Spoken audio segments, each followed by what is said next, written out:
En la Tierra existen una diversidad inmensa de seres vivos, y para comprenderlos mejor, los científicos los han agrupado en grandes categorías llamadas reinos. Así distinguimos a las plantas, que producen su propio alimento, a los animales, que se mueven y se alimentan de otros organismos, y a las bacterias, organismos simples y sin núcleo.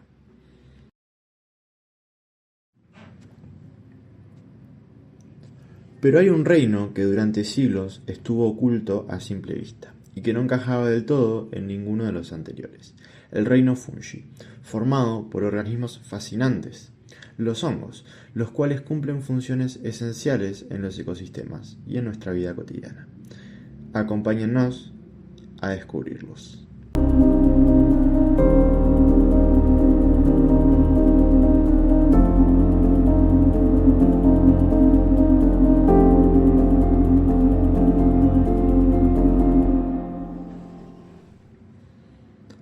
Los hongos son organismos eucariotas, es decir, con células que tienen núcleo, y heterótrofos, lo que significa que no producen su propio alimento como las plantas. Se diferencian de ellas porque no realizan fotosíntesis, y de los animales porque absorben los nutrientes del medio a través de sus paredes celulares, que son ricas en quitina, un material rígido parecido al que recubre a los insectos. Este modo de nutrición, llamado absorción, es una de las claves que define este reino, junto a su diversidad de formas y su papel esencial en los ecosistemas. Hasta hoy conocemos unas 145.000 especies de hongos, pero se estima que podrían existir más de 2 millones aún sin descubrir. Son los grandes descomponedores de la naturaleza, pero también socios invisibles de plantas y fuente de alimentos, medicinas y procesos industriales. Ahora que sabemos esto, veamos cómo se presentan en la naturaleza, ya que no todos tienen el mismo aspecto ni la misma organización. Los hongos pueden ser unicelulares, como las levaduras, o pluricelulares, como los mohos y las setas. Las levaduras se reproducen sobre todo por gemación, un proceso donde de la célula madre brota una yema que se convierte en un nuevo individuo. El ejemplo clásico es la levadura del pan y la cerveza. En este último caso, se encargan de llevar a cabo el proceso de fermentación consumiendo el azúcar presente en el mosto, que es el líquido extraído de los cereales, transformándolo en alcohol y dióxido de carbono, lo que define su cuerpo, espuma y sabor característico. Los mohos son filamentosos, forman una red de hifas llamadas micelio. Un ejemplo famoso es el penicillium, del que se obtiene la penicilina. Y las setas o macromicetos son la parte visible, el cuerpo fructífero de algunos hongos pluricelulares. Pueden ser comestibles, como el champiñón, o muy tóxicos, como la Amanita palloides. Ahora, con esto en mente, surge otra pregunta importante: ¿de qué se alimentan y cómo obtienen su energía? Bueno, si los clasificamos según su nutrición, encontramos tres estrategias. Saprofitos se alimentan de materia orgánica muerta y son los grandes descomponedores de los ecosistemas, devolviendo nutrientes al suelo y permitiendo que plantas y otros organismos prosperen. Parásitos viven a expensas de otro ser vivo y pueden causar enfermedades.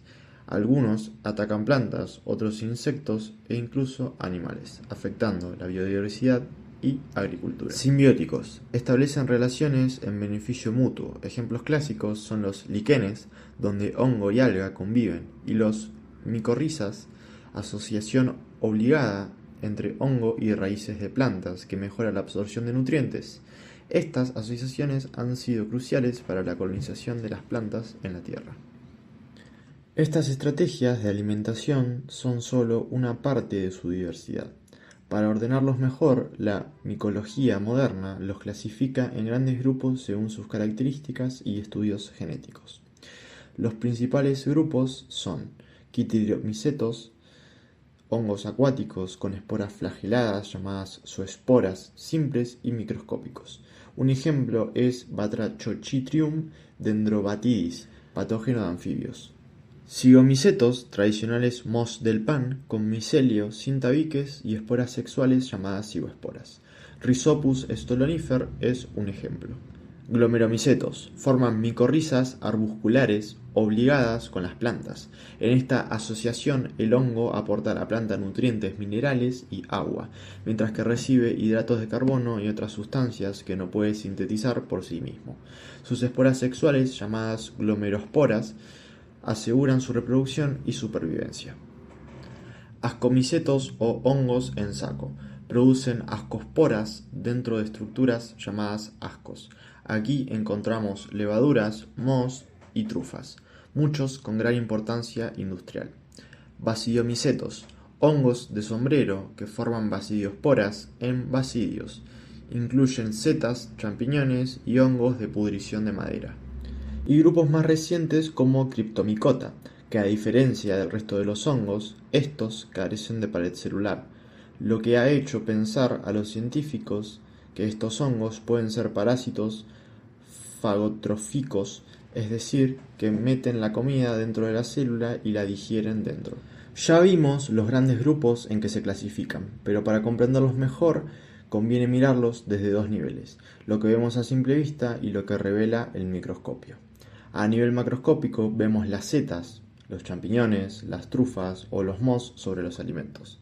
Reconocemos estructuras externas como el sombrero, el pie, las laminillas, el anillo y el micelio superficial, esa especie de algodón blanco. Incluso las levaduras, aunque sean unicelulares, forman colonias visibles. A nivel microscópico se revelan las verdaderas unidades básicas: células con núcleo, paredes de quitina, hifas que entrelazadas forman el micelio, septos que dividen esas hifas y sobre todo las estructuras reproductivas: esporas sexuales, ascosporas, basidiosporas, cigosporas y asexuales, conidios, esporangiesporas. Estas esporas son las que les permiten dispersarse y colonizar nuevos ambientes. Ahora que conocemos estas estructuras, pasemos a ver cómo es su reproducción. Todos los hongos se reproducen mediante esporas, que pueden originarse por procesos sexuales o asexuales, y se dispersan con el viento o el agua. Con condiciones favorables germinan, forman hifas y desarrollan micelios. Según su ciclo reproductivo hablamos de hongos perfectos, los que alternan reproducción sexual y asexual, correspondiente a más del 90% de las especies conocidas. Y hongos imperfectos, sin reproducción sexual documentada, antes agrupados en el filo Deuteromycota, un grupo artificial usado para hongos donde se desconocía su reproducción. En la reproducción sexual, dos individuos de la misma especie combinan su material genético. Puede pasar por somatogamia, fusión de hifas vegetativas, gametangiogamia, unión de gametangios, procesos con gametos móviles o inmóviles. El resultado es un cigoto que tras meiosis origina nuevas esporas sexuales, aumentando la variabilidad genética y la resistencia a condiciones adversas. En la reproducción asexual interviene un único progenitor. Es más rápida y produce gran cantidad de descendencia clónica, ideal para colonizar sustratos. Puede pasar por esporulación, formación de esporas asexuales, conidiosporas, esporangiesporas, gemación, típica de levaduras, fisión binaria, división mitótica de una célula en dos, fragmentación del micelio. Cada fragmento genera un nuevo individuo. Las esporas asexuales pueden formarse fuera de la célula, exosporas o dentro de estructuras especializadas, endosporas. Como vimos, entender su ciclo reproductivo nos ayuda a explicar su enorme éxito en la naturaleza, pero su importancia no solo queda ahí. Los hongos, además de ser actores clave en los ecosistemas, resultan esenciales para los seres humanos, en distintos aspectos, como en la alimentación, haciendo posible productos tan diversos como el pan, la cerveza, los quesos y las setas comestibles.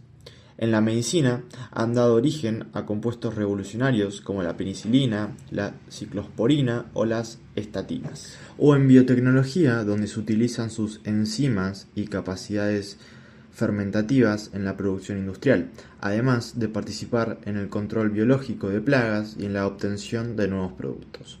Por lo que sin ellos muchos procesos naturales e industriales hoy en día no existirían, cambiando por completo nuestra forma de vida. Entonces, después de recorrer su biología y su utilidad, podemos cerrar con una idea clave. El reino fungi es un mundo tan invisible como esencial, y que conocerlo es también aprender cómo funciona la vida en red, cómo la naturaleza recicla, coopera y evoluciona.